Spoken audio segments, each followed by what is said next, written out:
So you want to move to Nashville, but you have no idea what steps you need to take. So what are the steps you need to take to move to Nashville? I'm Judson Sullivan. I'm a realtor here in the Nashville area. And as always, if you like what you see here, like, subscribe, give me a comment, give me a follow. But we're here to walk through what are the steps you need to take in order to start from whatever state you're in and relocate to Nashville, make it seamless, easy, and clean. Here we go.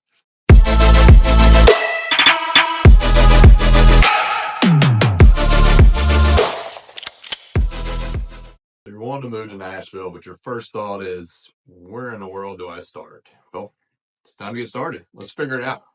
So we want to move to Nashville. We want to move to the area. We have no idea where to start. You're not alone. Remember, if you follow this channel, you've seen that I've done that before too. We moved here in 2018, had absolutely no clue what we were doing, where we were going. It was more of a come up here, visit some places to rent, we'll figure it out. We had no idea what our budget was. We really didn't know what the market was. We were really shooting from the hip, and it worked out for us, but it was a pretty stressful, trying time, and we did it in 45 days. So how do you avoid doing that? If you're wanting to move here as least stressful or less stressful as possible, get here, get acclimated, figure out where you're going. So let's go through some of the steps you got to do in order to actually move and relocate to Nashville. So step number one, and I'm biased, I'm going to say this every time, but talk to a realtor. We live here, we know the area. Probably because Nashville is a big relocation area, we've probably relocated ourselves, most of the ones that you're going to talk to. So talk to a realtor, find somebody you like, find somebody you think you can trust, find somebody who the personality fits, right? That's the whole reason that most of us are on these platforms like YouTube, is because we want to show you who we are, right? So find somebody you can trust.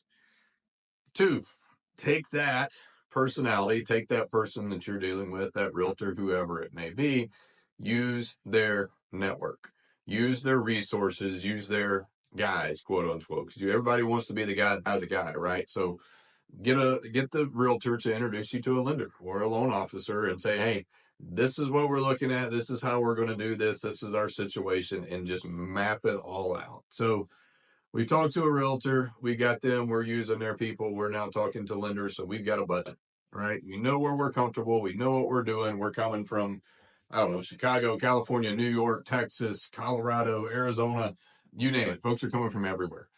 Florida, even folks, Florida is actually one of the biggest relocation states to come to Tennessee. So it's a fun fact in case you didn't know that. But so we're coming here, we know our budget, we know what we got.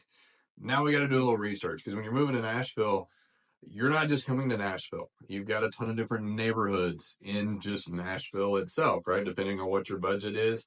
You've got little pockets of Nashville. You got East Nashville, Germantown, West Nashville, Bordeaux, Sylvan Park. You've got Westmead, you've got Bellevue, you've got Belmead. Those are all just within a few miles of each other. And then you can come down and you can even go into Franklin. You can go into Thompson Station. You can go to Spring Hill. You can go to Hendersonville, which is north. You can go to Mount Juliet. You can go to Murfreesboro. You get where I'm going, right? There's a lot of places that you can go. So we got to do research. What's going to fit the budget we have, the lifestyle we want, and where we really want to be. So you met your realtor. We figured out what we can afford. We figured out where we want our payments to be. Now we're doing our research on where we want to be. Let's not forget you don't live here, right? So one of two things can happen. Get a realtor that has a cell phone. So I say that halfway jokingly, because FaceTime is real. FaceTime is a thing. We can put you on FaceTime. We can go walk around the house and you can really get a feel for the aesthetic. And it's like, maybe I'm going to like it. Maybe I'm not. I don't know. Maybe, who knows? And so we can kind of narrow the process down, because when you're looking at houses and you're just going to, we'll use Zillow as an example. If you're going to Zillow, it can be like drinking from a fire hose. And when you're doing that, it's just over and over and over. And it is just overwhelming when you're doing it that way. That's not what we want to do. So if you got a realtor that's good at what they're good at their job, we're going to research. We're going to essentially interview you the same way that you're interviewing us. We're going to go through and figure out what's important to you. What do you want? Where do you want to be? What's the future? What's the 5-year goal? Like a lot of job interviews that say, where do you want to be in 5 years? Well, that's a real estate interview too. It's where do you want to be in 5 years? Do you have kids, or you want to be in a condo when you first get married? You want to move to the suburbs? You want to start in the suburbs and move to the city? So there's a lot of back and forth, right? So realtor, we know what we can pay. We're doing our research. We're FaceTiming in things. You got to get here. Get here in person, unless you want to buy sight unseen. I've done it before. It's one of the more stressful things that we've ever done, but it is possible. You can do it. You can do it pretty easily. But I would suggest getting here in person. Let's get here in person. Let's lay eyes on it. So what's going to happen too? So say you're working with me, which would be ideal. If we're watching this channel, you spend 5 minutes with me. Hey, we're going to work together, right? You're going to come in town. I'm going to have a list of places. We've done a lot of research. We've done all this. We've narrowed it down. We got things that we really like. We're narrowing it down. We're going to see them. We're going to go see them when you're here, because we know we're on a limited amount of time, and we are going to put an offer on something. So we've met a realtor. We know what we can pay for. We've done the research. We're in town. We are seeing it. It is time to go see it and say yes to that house. We're going to find it.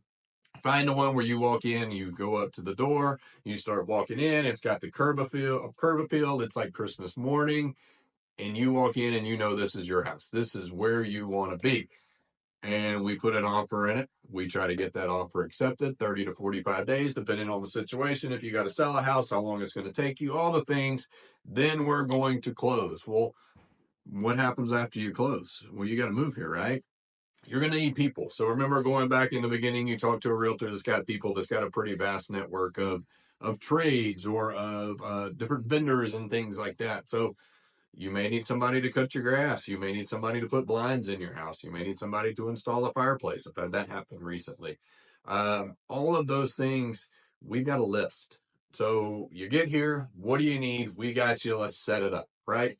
We get it set up, and you finally get here and your home is ready. Your furniture gets here, you move across the country, or you move another state, or you just move down the road. Who knows?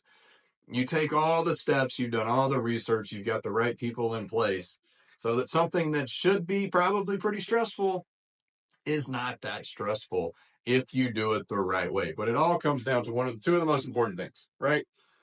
Who are you going to work with, and how is that research going to go? Because if you're just doing it on your own, it can be overwhelming. You're going to miss some things. You're going to miss some neighborhoods. You're going to miss some popular trends. You're going to miss some, hey, this neighborhood was hot 3 years ago and it's kind of flatlined, but this one's really up and coming and it's the same thing. Or this is going to be, really family friendly environment. This is more nightlife oriented. All these types of things. That's where someone like me comes in, right? So as we're walking through this process, we've been on this thing for 5, 6, 7 minutes now. We're talking through it. Figure out how you want to move. So if you want to move to Nashville, or move to the Nashville area, what are the steps you need to take? Go back and watch this again. Follow those steps. Figure out who you want to work with on the real estate side. Use their connections on the lender side to make sure that you're taken care of. Do your homework. Do your research. Use the tools available to you when it comes to FaceTime. Get in the house. Go see it. Put an offer on it. Get that offer under contract. Find somebody who's going to win an offer for you, and then get here and take advantage of everything that Nashville and Middle Tennessee has to offer. Enjoy the beautiful weather. It is springtime now as this thing's being filmed. We're starting to get 70-degree temperature. It'll be in the hundreds here before too long, but right now it's beautiful. It is a great time to be here. It's just, you can't pick any better time to try to relocate and come into Nashville, right? So as always, thanks for watching. Thanks for checking out the channel. Stay tuned for the next one.